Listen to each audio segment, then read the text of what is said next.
So we talked about this yesterday when we did our reading and our homework, and we talked about exactly what Imperial Japan was. So in today's lesson, we are going to look at how did Japan become an imperial power, what is an imperial power, and then we're going to identify a guy named Hideki Tojo.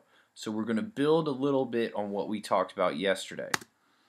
So prior to the Europeans arriving in Japan in the 1500s, we know that Japan was a feudal society. And we talked a lot about what a feudal society is, about how there's no real central government, but there's a Japanese emperor who was a religious power, okay?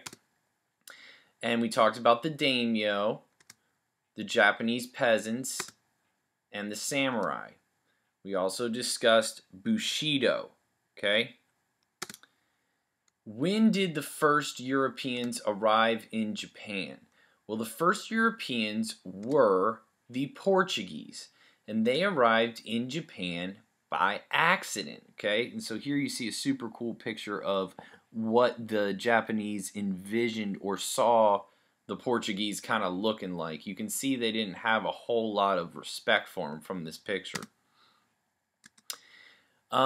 They brought European technology with them, especially firearms. At first they were welcome, but eventually they were forced out by the shoguns.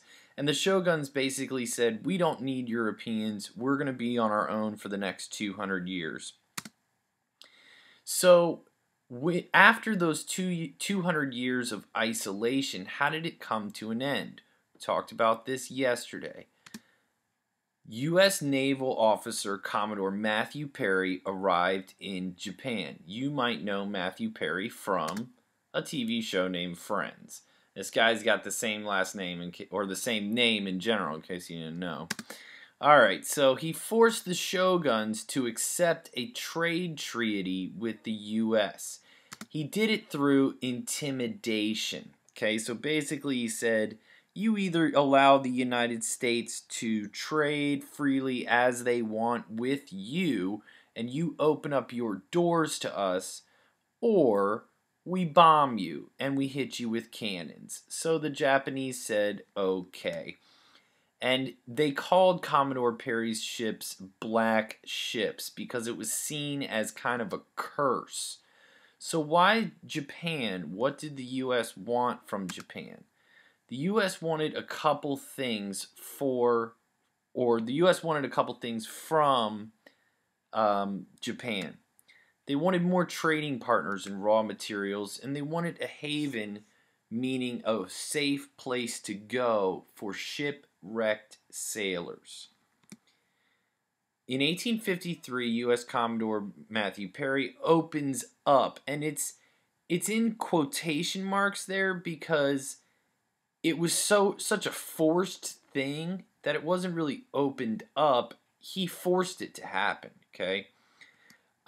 So that is what the Treaty of Kanagawa is. The Treaty of Kanagawa is where the treaty was signed to officially open up trade from Japan. It ended Japan's 200 years of isolation. The shoguns were deeply criticized for signing this treaty at first. Keep in mind, we talked about this yesterday. The rest of the world was industrializing or changing from a handmade society to an entire kind of machine-oriented society where everything is made by machines. Japan was behind on the times. The shoguns realized this, and they felt not only intimidation from the United States that they would be hurt if they didn't do this, but that they would be left behind. So here are the shoguns bowing to Commodore Matthew Perry, and 5 years later, in comes President Buchanan showing that it was awesome that Japan did that. What was the Meiji Revolt then. Yesterday it was called the Meiji Revolution. You can call it a couple different things. The Meiji Revolt in this case, like we talked about yesterday, was the idea that they were going to now do away with the old way of government. They were no longer going to have the shoguns in power, and the emperor was going to get more influence. People were angry with the shogun for quote-unquote opening up Japan. They wanted to see the emperor return to power. Remember, in feudalism, the emperor was just the spiritual leader. Okay? Now they wanted him to have real political power.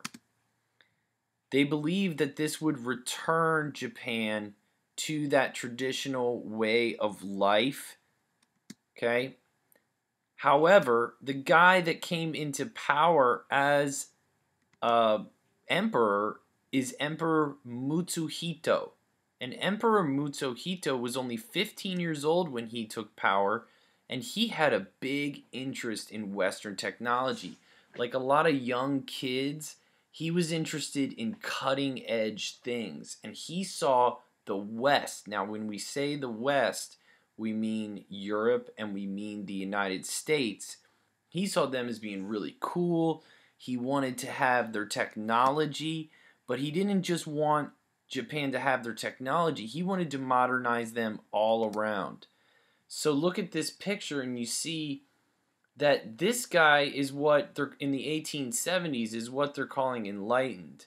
This guy's half enlightened and this guy's unenlightened. So he looks like your traditional feudal Japanese samurai. This guy's kind of halfway in between, but this guy looks like a United States Western white kind of American, and he's totally enlightened.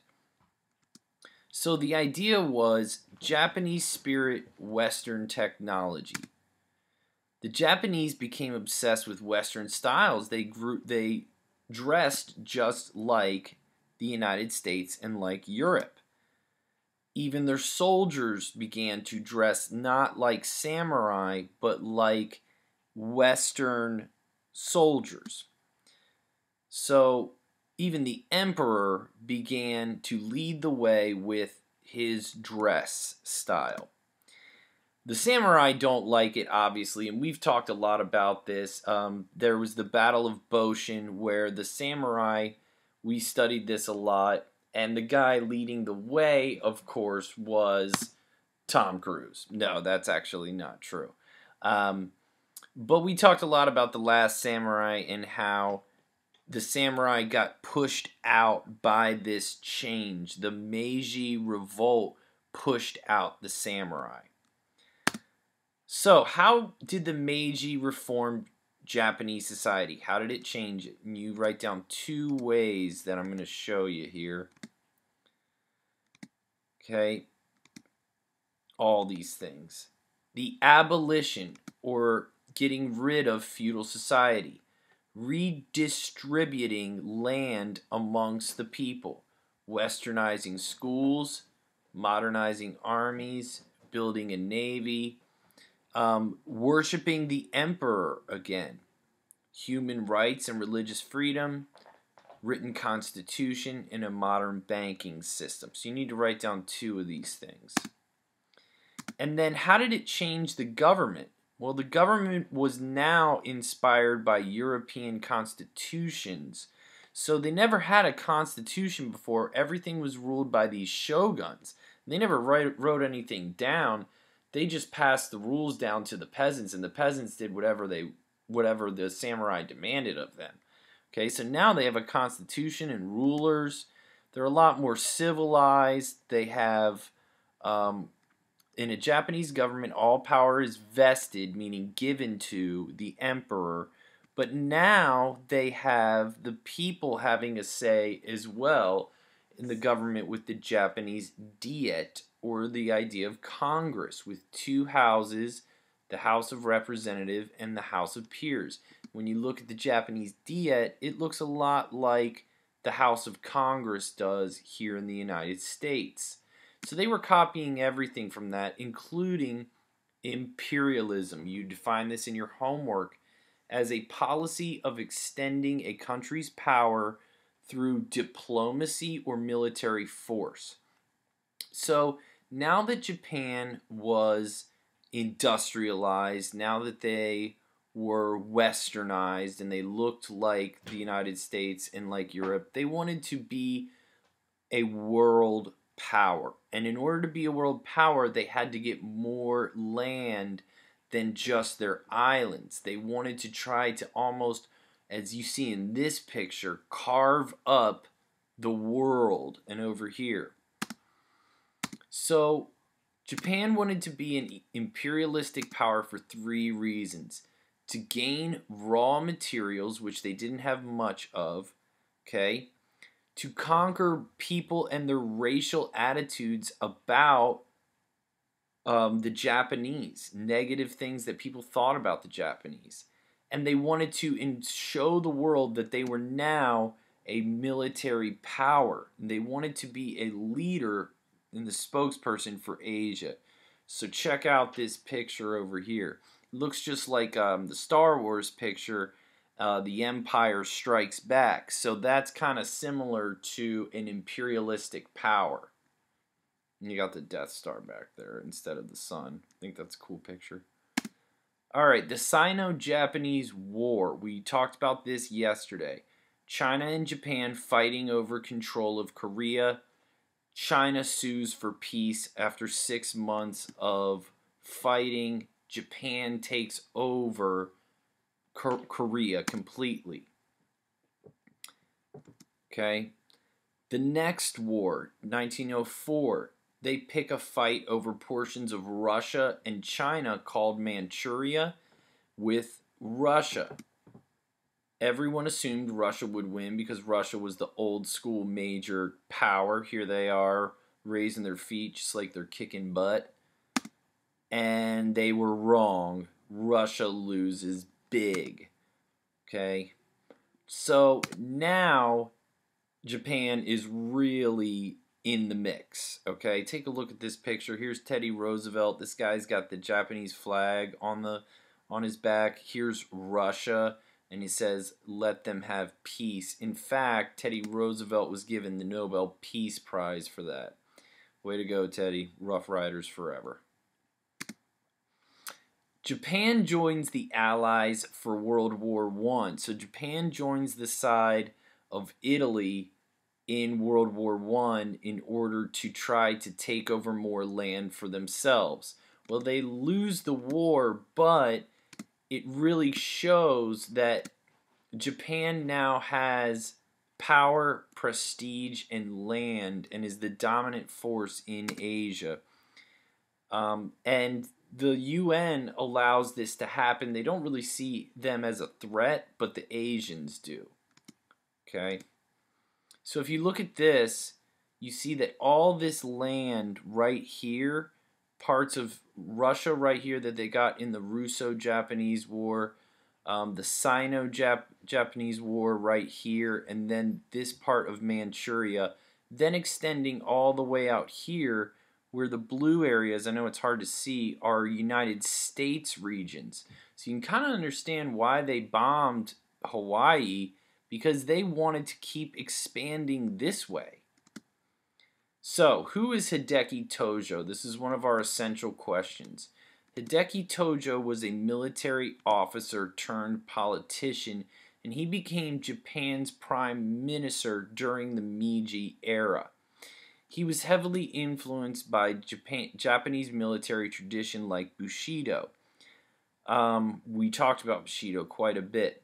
Hideki Tojo is the one who goes to Berlin in 1936 and agrees to meet up with Japan, Germany, and Italy, and they become the Allied powers, and they look to take over all of Asia in 1939 when Germany invades Poland, and they love each other because they want to take over all of Asia. So they say that they are the three and we're the three best friends that anybody could have. We're the three best friends that anyone could have. We're the three best friends that anyone can have, and we'll never, ever, ever, ever, ever leave each other.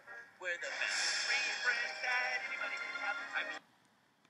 So the reason I showed you that is because Japan, Italy, and Germany were the best three friends they could ever have because they loved gaining more land.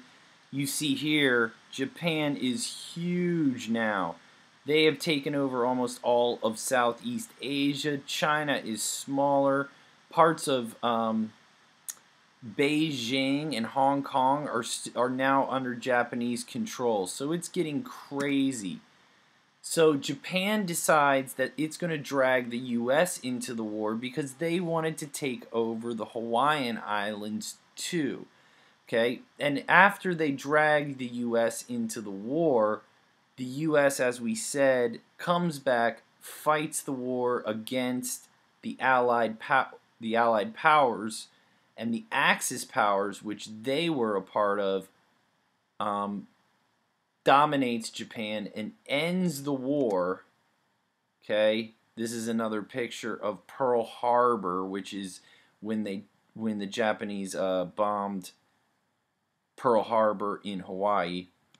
So the U.S. ends Imperial Japan, and how do they end it? Here's a little bit to show you here.